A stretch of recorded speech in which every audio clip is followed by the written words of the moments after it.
Hello students, how are you? I hope all of you are fine.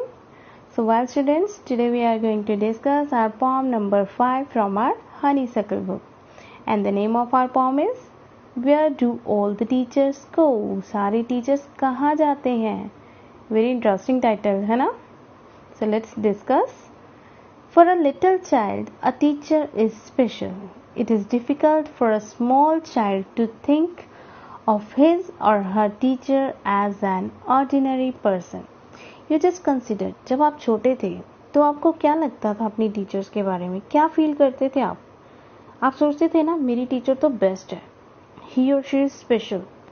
अगर teacher से कोई गलती भी हो जाए ना, बहुत कॉमन है ये चीज़, तो मम्मा कहेगी मैम ने शायद गलती से ये लिख दिया, तो ये ऐसा नहीं ऐसा है. आप क्या कहोगे? नहीं, मेरी मैम ने बताया तो ये ठीक है. आप गलत बोल रहे हो, मैम ने गलत नहीं लिखवाया. और अगर मम्मा ठीक कर दे उसको गलती से, तो फिर तो आप रो पड़ते हो और कहते हो अब मेरी मैम मुझे डांटेगी, आपने ये गलत कर दिया, मेरी मैम ने ठीक लिखवाया था. ऐसे ही होता है ना. अभी आप थोड़े बड़े हो गए, समझदार हो गए हो, बट सोचो ज़रा, छोटे होते या फिर आपके घर में कोई छोटा भाई बहन हो, है ना, तो वो ऐसे ही सोचता है, ऐसे ही करता होगा घर में बिहेव, है ना, जब ऐसे कुछ हो गया होगा तो. So it is difficult for a small child to think of his or her teacher as an ordinary person. जब छोटे बच्चे होते हैं ना, उनके दिमाग में बहुत सारी चीज़ें होती हैं अपने टीचर्स को लेके.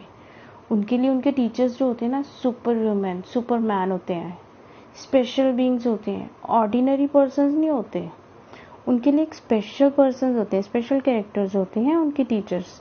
वो सोचते हैं कि उनके टीचर्स तो ऐसे ही पैदा हुए थे, ऐसे ही वो बड़े होके ऐसे ही, मतलब बड़े थे और ऐसे बहुत इंटेलिजेंट होंगे, तभी तो वो टीचर हैं. नहीं तो उनके मम्मी पापा सारे लोग टीचर होते. तो वो अपने टीचर्स के बारे में ऐसी सोच रखते हैं कि हमारे टीचर्स को बहुत कुछ आता है, वो तो इतनी मोटी मोटी बुक्स पढ़ते हैं, और इस तरह से बहुत सारी ऐसी चीज़ें. और कई बार उनके दिमाग में बहुत सारी ऐसी चीज़ें चलती होती हैं कि जिनका उन्हें आंसर नहीं पता होता, और वो सोचते बहुत हैं कि क्या उनके टीचर्स ऐसे भी थे, कभी वैसे भी थे, कभी छोटे भी थे, कभी थोड़े से बड़े भी थे, कभी खेलते भी थे. तो बहुत सारी ऐसी चीज़ें उनके दिमाग में चलती हैं. तो देखते हैं क्या क्या सोचते हैं बच्चे. अब यहाँ पर जो हमारा पॉइंट है, उसने एक बच्चे के पॉइंट ऑफ व्यू से, एक चाइल्ड के पॉइंट ऑफ व्यू से ये सारी बातें लिखी हैं. Where do all the teachers go when it is 4 o'clock? अब सबसे पहली बात जो बच्चों के दिमाग में घूम रही होती है, छोटे बच्चों के दिमाग में, बड़े बच्चों को तो पता चल जाता है धीरे धीरे कि टीचर्स भी नॉर्मल ह्यूमन बींग्स होते हैं, आप सब लोगों की जैसे. So where do all the teachers go when it is 4 o'clock? जब स्कूल ओवर हो जाता है 4 o'clock पे, तो टीचर्स कहाँ चले जाते हैं? सारे टीचर्स कहाँ जाते हैं? Do they live in houses or do they wash their socks? क्या वो घर जाते हैं? क्या उनका भी कोई घर होता है, या फिर वो स्कूल में ही रहते हैं? और do they wash their socks? Do they wash their socks? क्या जैसे हम लोग घर पे जाते हैं, वॉश करते हैं अपनी सॉक्स को, अपनी यूनिफॉर्म को, हमारी मम्मा जो है यूनिफॉर्म को और हमारी सॉक्स को स्पेशली डेली वॉश करती है, तो क्या टीचर्स भी घर जाके अपने कपड़े वॉश करते हैं, अपनी सॉक्स वॉश करते हैं, अपने हैंकीज वॉश करते हैं? क्या ऐसा होता है? क्या उनका भी कोई घर है और वो भी घर जाते हैं और घर जाके ऐसे वॉशिंग और क्लीनिंग वाले वर्क सारे करते हैं जैसे हमारी मम्मा करती है? Do they wear pyjamas and do they watch TV? जैसे हम बच्चे टीवी देखते हैं, तो क्या हमारी मैम भी टीवी देखती है? जैसे हम घर जाके यूनिफॉर्म चेंज कर लेते हैं और ट्रैक सूट पहन लेते हैं, पैजामास, ट्राउजर्स, टी शर्ट्स पहन लेते हैं, तो क्या मैम भी ऐसे ही करती है? मैम भी पैजामा पहन लेती है घर जाके क्या? क्योंकि नॉर्मली क्या होता है, स्कूल में तो टीचर्स ने क्या पहना होता है, सूट या साड़ी. और जब दिमाग, छोटा बच्चा क्या सोचता है कि मैम सारा दिन यही साड़ी पहन के घूमती है क्या? क्या वो घर जाती हैं और तो वो भी पैजामा पहन लेती हैं जैसे हम पहनते हैं? तो क्या वो भी टीवी देखती हैं कि, या फिर सारा दिन पढ़ती या पढ़ाती रहती हैं? Do they pick their noses the same as you and me? See, pick their noses, do you know what is picking the nose? Nose pick करना, दैट मीन्स जैसे छोटे बच्चे नोज में उंगली डाल के म्यूकस सा निकालते रहते हैं, so that is called pick their nose. तो क्या मैम भी हमारे जैसे अपना नोज पिक करती हैं क्या? जैसे आप और मैं करते हो, तो वैसे क्या मैम भी नोज पिक करती हैं, नोज क्लीन करती हैं ऐसे? Do they live with other people? Have they moms and dads?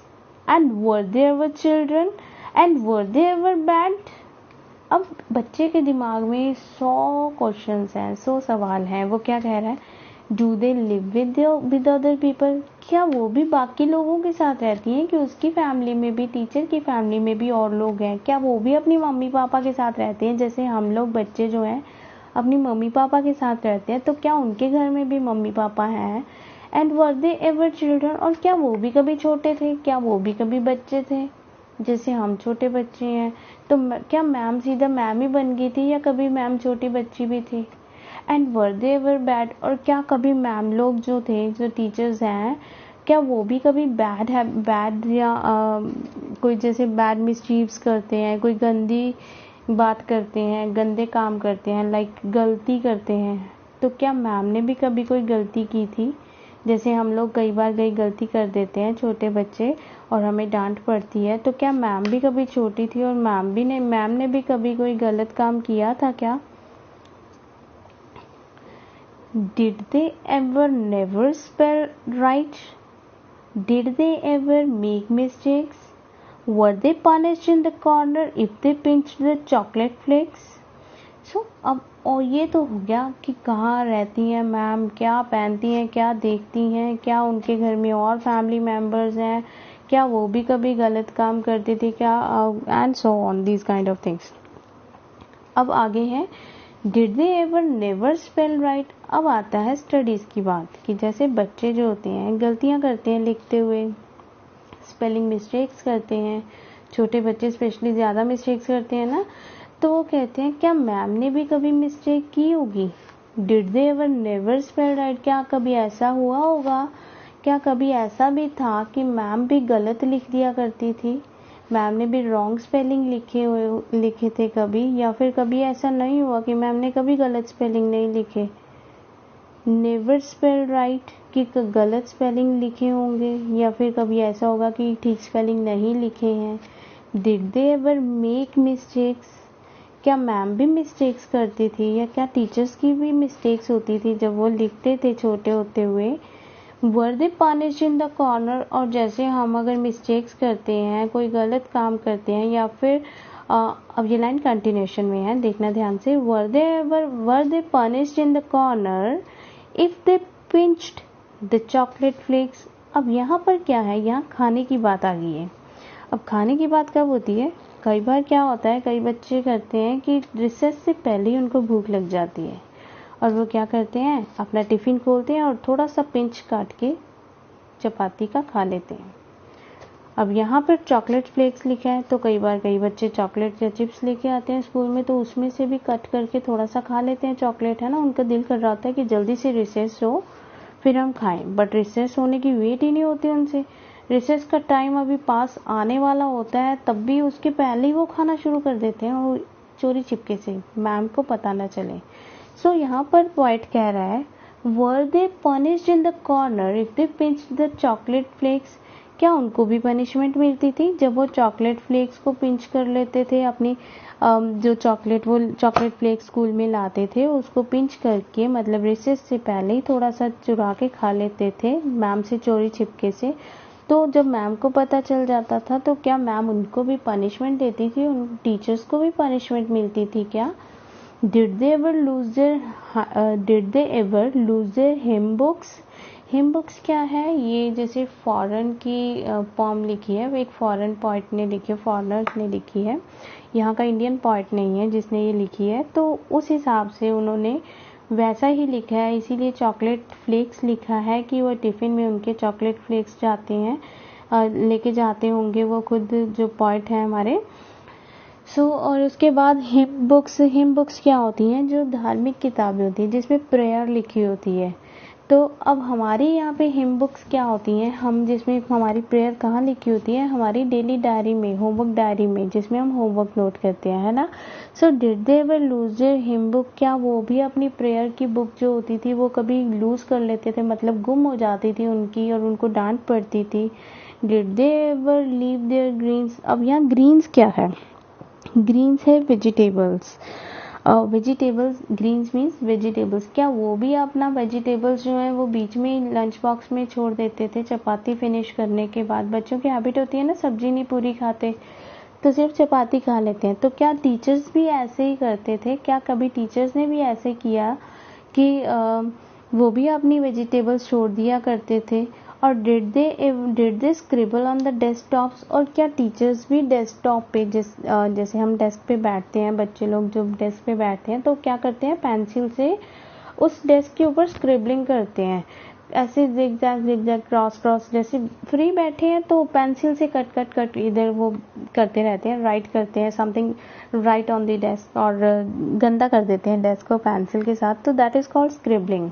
तो क्या मैम लोग जो थे, जो टीचर्स लोग थे, क्या वो भी कभी स्क्रिबल करते थे अपने डेस्कटॉप पे? Did they wear old dirty jeans, क्या वो भी ओल्ड डर्टी जीन्स ही पहन लेते थे? समटाइम्स जैसे स्कूल में यूनिफॉर्म क्या होता है कि कई बच्चे जो होते हैं वो हमेशा धुली हुई या वॉश्ड यूनिफॉर्म नहीं पहनते हैं, तो समटाइम्स मम्मा को टाइम नहीं लगता है या जैसे कैसे कभी एक दो दिन पहनी हुई, तीसरे दिन वही पहन ली। और जैसे छोटे बच्चे क्या होते हैं, जल्दी गंदी कर लेते हैं यूनिफॉर्म, तो उनकी जो यूनिफॉर्म है वो डेली वॉश्ड होनी चाहिए। और समटाइम्स कई बार ऐसा होता है कि रेनी सीजन है, यूनिफॉर्म हमारी ड्राई नहीं होती प्रॉपर, तो फिर वो वही वाली यूनिफॉर्म जो एक दिन पहले पहनी होती है वही डालनी पड़ती है दूसरे दिन। तो क्या बच्चा कह रहा है, बच्चे के मन में एक और चीज़ चल रही है, वो सोच रहा है कि did they wear old dirty jeans, क्या वो भी कभी डर्टी जीन्स पहनते थे, मैली जीन्स पहन लेते थे। I will follow one back home today, I will find out what they do, then I will put it in a poem that they can read to you. अब यहाँ पे हमारे poet का नाम लिखा है पीटर डिक्सन। तो Peter Dixon, as you see the name is also sounding as abroad as a foreigner name, तो यहाँ पर पीटर नेम तो कॉमन नहीं है, तो ये हमारे यहाँ इंडियन पोइट नहीं है और ये फॉरेन कंट्री को बिलोंग करते हैं, इंग्लिश कंट्री को बिलोंग करते हैं।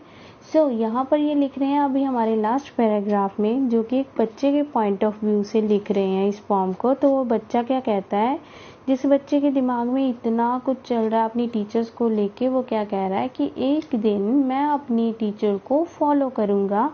आई will follow one back home today, जब टीचर घर जाएगी तो मैं उसको फॉलो करूँगा, डैट मीन्स टीचर का पीछा करूँगा।